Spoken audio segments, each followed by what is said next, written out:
ایک شرابی نوجوان تھا، گنہگار تھا، بدکار تھا، سیاکار تھا، اتنا تھا کہ اس نے ساری زندگی اپنے کریم رب کی ذات کو ایک سجدہ بھی نہیں کیا تھا۔ جب موت کا وقت قریب آیا تو اس نے اپنا سر اپنی ماں کی گود میں رکھا، اپنا سر ماں کی گود میں رکھ کر کہنے لگا، ماں ساری زندگی میں نے گناہوں میں گزاری ہے، ساری زندگی میں نے شراب پیتے ہوئے گزاری ہے، ساری زندگی میں نے اللہ کی نافرمانی کرنے میں گزاری ہے، ساری زندگی میری برباد ہو گئی ہے نادانی کی وجہ سے۔ ماں میرا موت کا وقت قریب ہے، میں مر گیا تو اپنے مرشد کے پاس جانا، سفارش کرانا کہ وہ میرا جنازہ آ کے خود ہی پڑھائے گا۔ صاحب ظاہر ہے کہ مرشد جب جنازہ پڑھانے کے لیے آئے گا تو 4 بندے بھی اس کے ساتھ ہوں گے، نہیں تو میرا جنازہ کون پڑھے گا؟ میں تو اتنا گنہگار ہوں، بدکار سیاکار ہوں، میں نے ساری زندگی شرابیں پیتے ہوئے اللہ کی نافرمانی کرتے ہوئے گزار دی۔ اللہ اکبر۔ ماں اٹھی گئی اپنے مرشد حضرت حسن بصری کے پاس، جا کر کہنے لگی، میرے مرشد میرا بیٹا موت کے قریب ہے، تو وہ کہہ رہا ہے جب میں مر جاؤں تو اپنے مرشد کو کہنا کہ وہ آ کے میرا جنازہ پڑھائے گا۔ حضرت حسن بصری کہنے لگے، مائی وہ مر گیا تو میں اس کا جنازہ نہیں پڑھاؤں گا، اس نے ساری زندگی شرابیں پیتے ہوئے گزاری ہیں، ساری زندگی وہ مسجد کے قریب بھی نہیں گیا، ساری زندگی اس نے اپنے کریم رب کی ذات کو ایک سجدہ کرنا بھی گوارا نہیں کیا، میں اس کا جنازہ کیسے پڑھا سکتا ہوں؟ اللہ اکبر۔ وہ ماں روتے ہوئے واپس آئی، دوبارہ اپنی گود میں اپنے بیٹے کا سر رکھا، سر رکھ کر کہنے لگی، بیٹا کاش کہ تو نے زندگی میں ایک بات بھی میری مانی ہوتی تو آج میرا مرشد جنازہ پڑھانے سے انکار نہ کرتا، زندگی میں ایک بات پر بھی تو نے عمل کیا ہوتا، آج میرا مرشد تیرا جنازہ پڑھانے سے انکار نہ کرتا۔ میرا مرشد کہتا ہے کہ اس نے ساری زندگی اللہ کی نافرمانی میں گزاری ہے، شرابیں پیتے ہوئے گزاری ہے، میں اس کا جنازہ نہیں پڑھاتا۔ اللہ اکبر۔ نوجوان رونے لگ گیا۔ جوانوں سنو، نوجوان کی آنکھیں خون کے آنسو بہانے لگ گئی، ماں تڑپنے لگ گئی۔ نوجوان نے کہا، اماں جی ایک بات تو بتائیں۔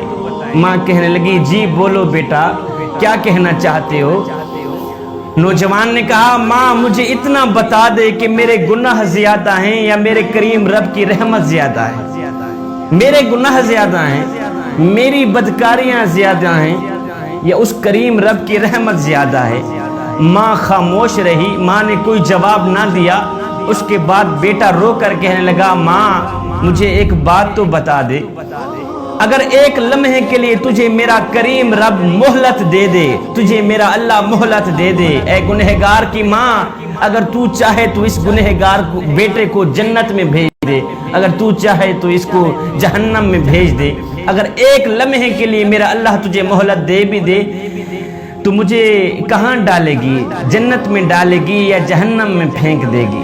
ماں فوراً بولی، نہیں بیٹے، اگر مجھے ایک لمحے کے لیے بھی میرا اللہ مہلت دے دے تو میں تجھے جنت کا دروازہ کھول کے اندر ڈال دوں گی، جنت میں ہی بھیج دوں گی، فوراً بھیج دوں گی۔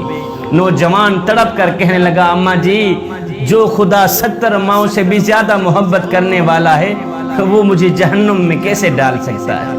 تو ایک ماں جتنا پیار کرتی ہے، وہ میرا کریم رب 70 ماؤں سے بھی زیادہ محبت کرتا ہے مجھ سے، وہ مجھے جہنم میں کیسے ڈالے گا؟ یہ کہتے ہوئے خشیت الہی میں آ کر آنکھوں سے آنسو بہاتے ہوئے، آنکھوں سے نیر بہاتے ہوئے نوجوان کی روح پرواز کر گئی۔ ادھر ماں رو رہی تھی، دوسرا کوئی رونے والا نہیں تھا بیٹے کو، ادھر کسی نے دروازے پہ آ کے دستک دی۔ ماں نے جب دروازہ کھولا تو سامنے مرشد کریم نظر آئے، حضرت حسن بصری نظر آئے۔ محترمہ کہنے لگی، مرشد کریم آپ نے تو مجھے جواب دیا تھا، آپ کیسے آ گئے؟ آپ کو کیسے پتہ چلا کہ میرا بیٹا فوت ہو گیا ہے؟ مرشد کریم کہنے لگے، محترمہ جی جب تو میرے پاس آئی تھی اس وقت میں سونے لگا تھا، میری آنکھ لگی، خواب میں کسی کہنے والے نے کہا، میاں تو سویا ہوا ہے اور میرے یار کا جنازہ کون پڑھائے گا؟ حسن بصری تو یہاں پہ سویا ہوا ہے، ادھر میرا یار مرا ہوا ہے، میرا دوست مرا ہوا ہے، جا میرے دوست کا جنازہ پڑھا کیا ہے۔ ادھر ندامت کے 2 آنسو بہے تھے، ادھر ندامت اور شرمندگی خشیت الہی میں آ کر آنکھوں سے 2 آنسو بہے تھے، ادھر بخشش کا فیصلہ ہو گیا تھا، ادھر مغفرت کا فیصلہ ہو گیا تھا۔ ایک آنسو کی مار تھی، سارے کے سارے گناہ معاف کر دیے گئے۔ نوجوانو، کریم رب کی چوکھٹ پہ آ گیا کرو، اپنا سر جھکا دیا کرو، خشیت الہی میں آ کر ایک آنسو میں بہا دیا کرو۔